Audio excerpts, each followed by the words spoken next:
Imagina un borde de mar en Marte, una línea de agua oscura cortando el polvo rojo, una costa helada bajo un cielo extraño, y sobre ese horizonte, dos lunas. A primera vista, parece una reconstrucción imposible, pero no nació en una ilustración, nació debajo del suelo marciano, y ahí es donde todo cambia, porque lo más inquietante no es la escena, es su origen. Bajo una llanura que hoy parece seca y congelada, apareció una señal enterrada que no se comporta como un patrón cualquiera. No parece caos, no parece ruido, empieza a dibujar otra cosa. Parece una orilla, una forma inclinada, repetida, organizada, como si Marte hubiera conservado bajo capas de polvo la huella endurecida de una antigua costa. Y lo que Zhurong detectó no obliga solo a imaginar agua. Obliga a imaginar algo mucho más difícil de aceptar, que el planeta que hoy vemos como un desierto helado pudo haber tenido una frontera real entre tierra y mar, no un rastro menor, no una humedad pasajera, sino algo mucho más grande. Y aquí está la diferencia que vuelve todo esto mucho más serio. No es lo mismo encontrar huellas antiguas de agua que encontrar huellas de una costa. A primera vista puede parecer una distinción pequeña, no lo es. Un río puede aparecer por etapas, puede correr durante un tiempo, cambiar de dirección, desaparecer, arrastrar materiales y dejar señales dispersas. Pero una costa cuenta una historia distinta, habla de un borde que permaneció, de una frontera entre tierra y agua que no existió solo por un instante, sino durante el tiempo suficiente para dejar una forma reconocible.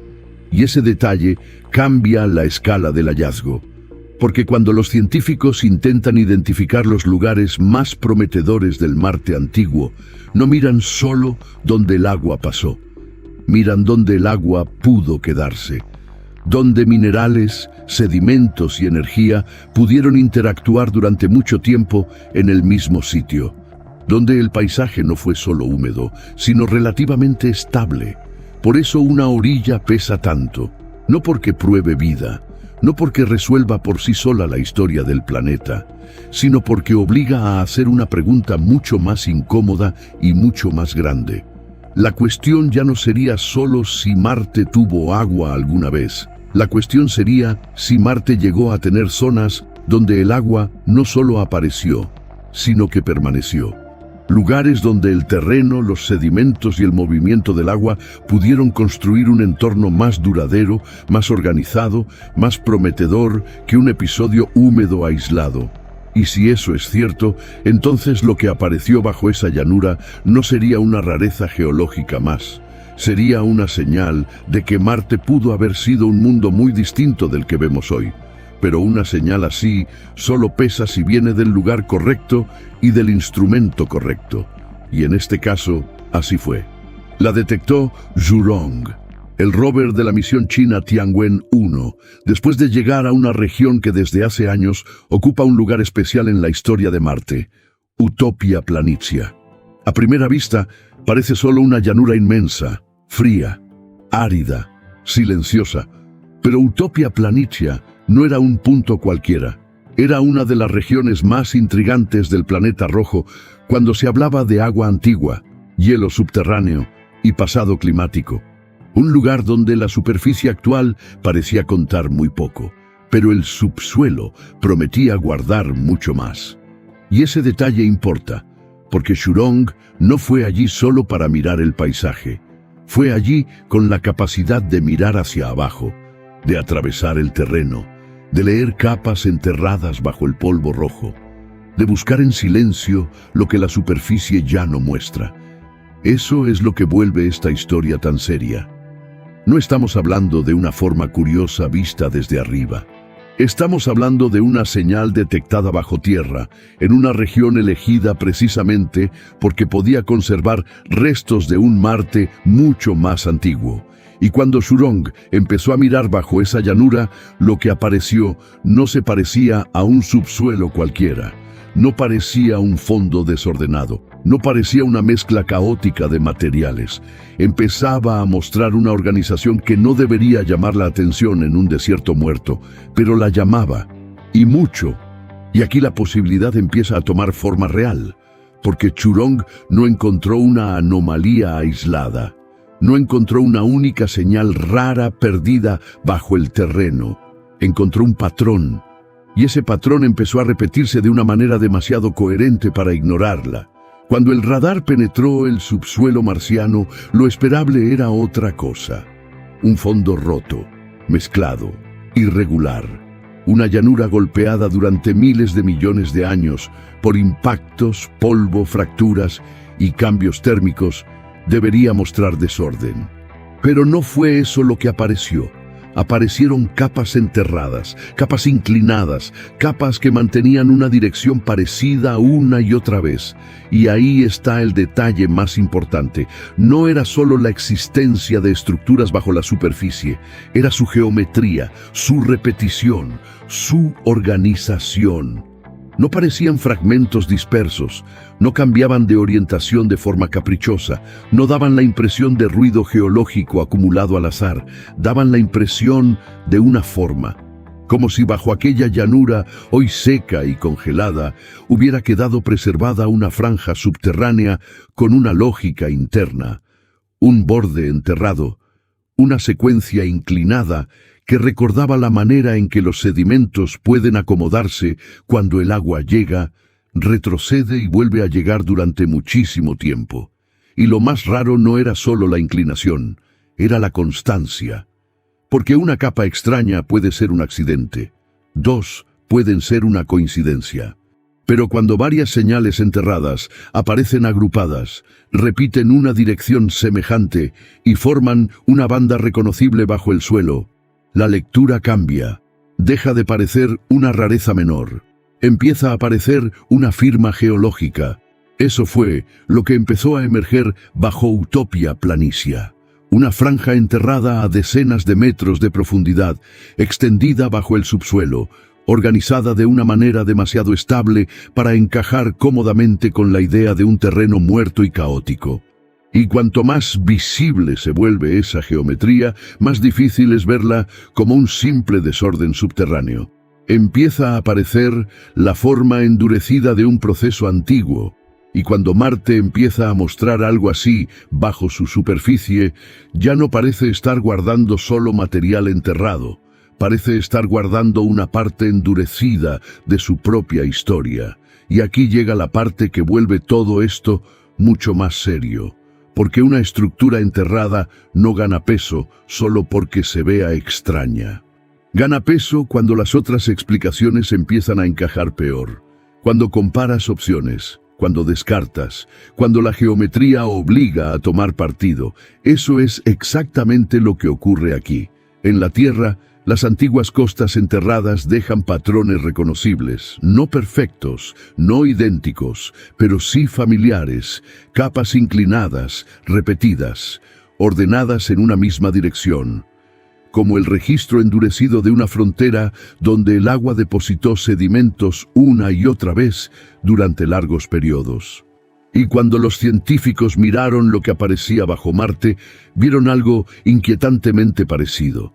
A primera vista, alguien podría pensar en dunas. Suena razonable. Solo que las dunas suelen dejar una historia más variable, más móvil, más sensible a cambios de viento, migración y reorganización.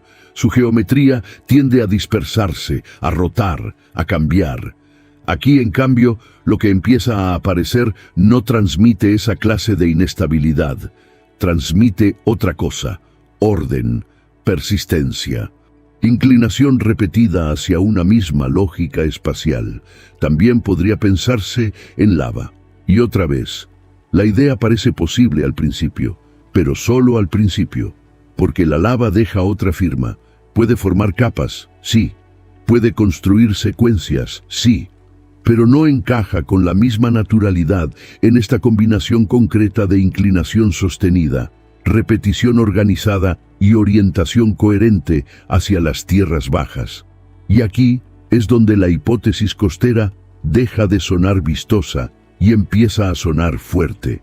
No porque la palabra costa impresione, no porque resulte cinematográfica, sino porque cuando comparas esta geometría con las alternativas empiezan a perder fuerza. Duna encaja peor, lava encaja peor, caos aleatorio encaja mucho peor.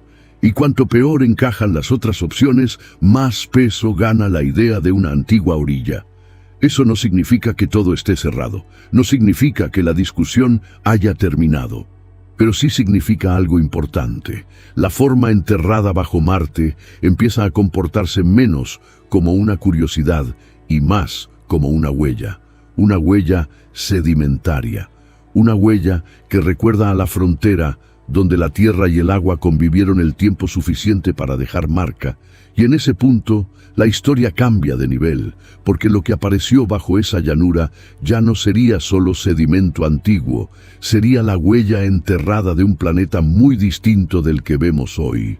Y si esa huella enterrada corresponde realmente a una antigua costa, entonces la historia deja de ser solo geológica. Cambia el tipo de Marte que estamos imaginando, porque una costa no habla simplemente de agua, habla de continuidad, de un borde donde el agua no apareció una sola vez y desapareció sin dejar nada detrás, sino de una franja donde el paisaje pudo mantenerse el tiempo suficiente para organizar sedimentos, redistribuir materiales y construir una dinámica repetida entre tierra y líquido. Y aquí es donde todo cambia de tamaño. A primera vista, decir que Marte tuvo agua ya suena enorme, solo que agua, por sí sola, no basta para transformar un planeta en algo más prometedor. Un episodio breve de Deshielo no cuenta la misma historia. Un flujo aislado no implica estabilidad. Un rastro húmedo no es lo mismo que una frontera activa entre tierra y agua. Una costa sí apunta en otra dirección. Apunta a un Marte que no era solo ocasionalmente húmedo. Apunta a un Marte con márgenes relativamente estables, con sedimentos llegando y acumulándose, con una interacción repetida entre superficie, subsuelo y agua, con un entorno mucho más organizado de lo que su aspecto actual nos deja imaginar. Y eso importa muchísimo, porque cuando los científicos intentan identificar los lugares más interesantes del Marte antiguo, no buscan solo sitios donde hubo líquido alguna vez. Buscan zonas donde el agua pudo permanecer, moverse, concentrar materiales, modificar el terreno y dejar una historia física lo bastante persistente como para que todavía pueda leerse miles de millones de años después. Eso no prueba vida, no cierra el caso, pero sí empuja la discusión hacia un terreno mucho más serio. Porque un entorno costero antiguo no solo sería compatible con agua, sería compatible con algo más difícil de aceptar, con una forma de habitabilidad estructural, con un paisaje donde los ingredientes y las condiciones no estuvieron simplemente de paso, sino donde pudieron interactuar durante largos periodos en el mismo borde del mundo. Y si Marte llegó a tener algo así, entonces el planeta rojo no fue solo una versión más húmeda del desierto que vemos hoy. Pudo haber sido un mundo mucho más complejo, más dinámico, más estable, más parecido a un planeta que todavía estaba funcionando. Y justo cuando esa idea empieza a volverse plausible, aparece el problema que impide que la historia cierre del todo.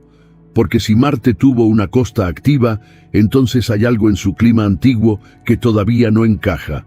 Y no es un detalle menor, es una contradicción enorme. Hace unos 3.500 millones de años, el Sol era más débil que hoy, bastante más débil. Eso significa que Marte, que ya está mucho más lejos del Sol que la Tierra, debería haber sido un mundo todavía más frío. Un planeta con enormes dificultades para mantener agua líquida de forma estable en su superficie. Y, sin embargo, la geometría enterrada que apareció bajo Utopia Planitia apunta justo hacia lo contrario. No hacia un episodio breve, no hacia un simple parche húmedo, sino hacia un entorno que habría necesitado tiempo, repetición, persistencia, lo bastante para dejar una forma reconocible, organizada y sedimentaria bajo el suelo marciano. Y ahí es donde la historia encaja, y al mismo tiempo deja de encajar.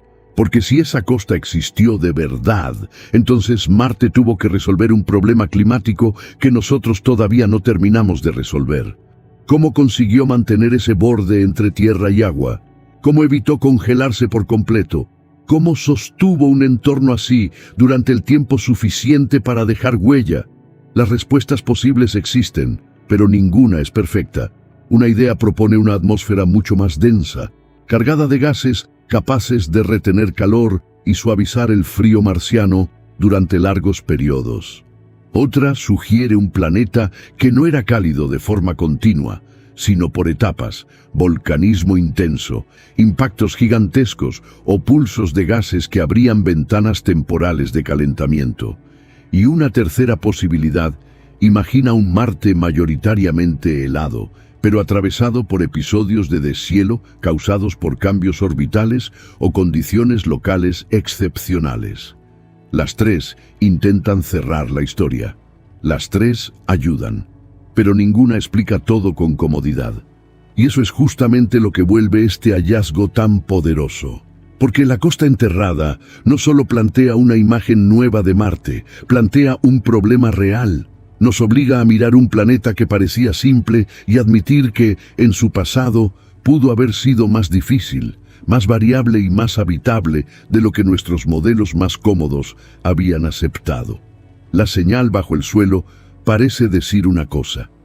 Los modelos climáticos todavía no consiguen decirla del todo.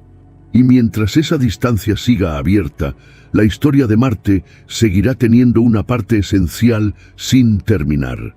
Y si esta historia sigue incompleta, es porque la parte más importante quizá todavía no ha sido encontrada. Hoy miramos Marte y vemos un desierto frío, polvo rojo, llanuras inmóviles, un mundo que parece haber perdido hace muchísimo tiempo cualquier forma de dinamismo real.